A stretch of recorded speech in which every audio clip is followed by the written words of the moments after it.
thing billowing, bursting forth with the power of 10 billion butterfly sneezes.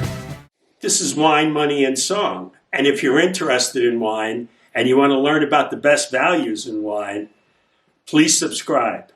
So in the last few weeks, I've been drinking some wines, and sometimes you get into doldrums in the summer, and you take very light and sometimes insipid wines that don't have a lot of character. So, as I said, in the last few wines, I had these three wines that I thought a lot of. And I just want to go through them and just give a little history with it. The first wine is Lopez Heredia, and this is the Viña Cubillo, which is the youngest wine. And the Lopez wines are, the way I explain it, is when you try a Lopez wine, you have to recalibrate your palate, because they're made like wines were made in Spain 150 years ago. They use a lot of wood, and they age their white wines as long as wood as they do their red wines. But they do it in very old, neutral wood, and there's so much flavor in the wines, and there's so many nuances in the wine, and they need a long time to age. Some of the white wines need 15, 20 years before they're ready. That's hard to believe, but no one else makes wines like Lopez Heredia does.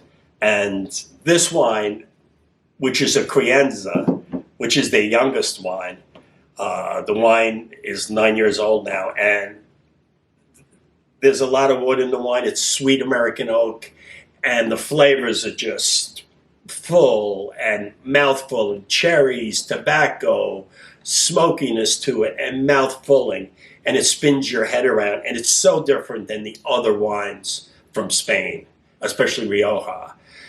When you drink a Lopez wine, you're drinking history.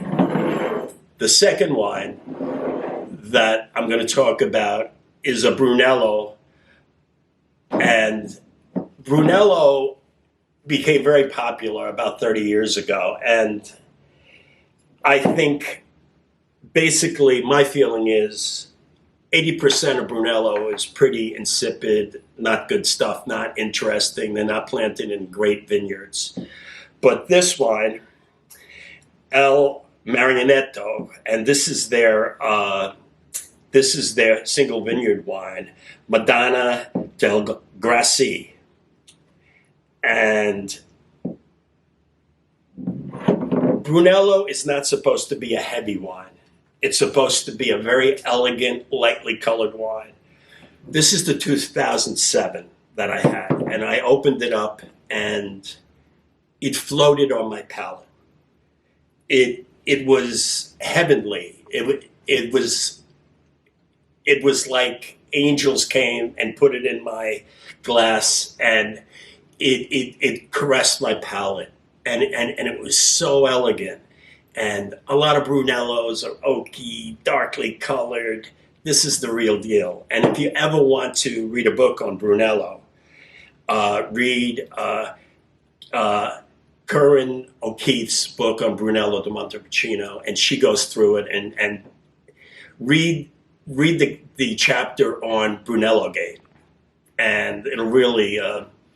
And just remember, at Brunello, there's only certain parts of the town of Brunello where there's good vineyards, and they have their vineyards in the northwestern part up high, and this wine's incredible. It floated on my palate.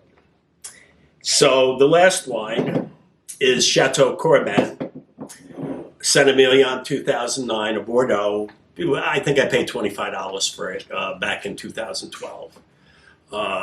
It's owned by the Cruz family, and since I think this vineyard, since 2005 and up, they've been improving the quality. And after doing all of the episodes on the 2022 Bordeaux Futures, going back and tasting this wine, this is what Bordeaux is about. Bordeaux is about, it's a wine from 2009. It's 13, 14 years old, and the wine is plummy, soft, caresses your palate. It's about 90% Merlot, and it's succulent. And it just was so easy to drink and elegant. It doesn't attack your palate. So these three wines that I've had the last few weeks, they sort of reinvigorated my hunger to taste new wines and to go back and taste these. And these are wines that were very exciting to me.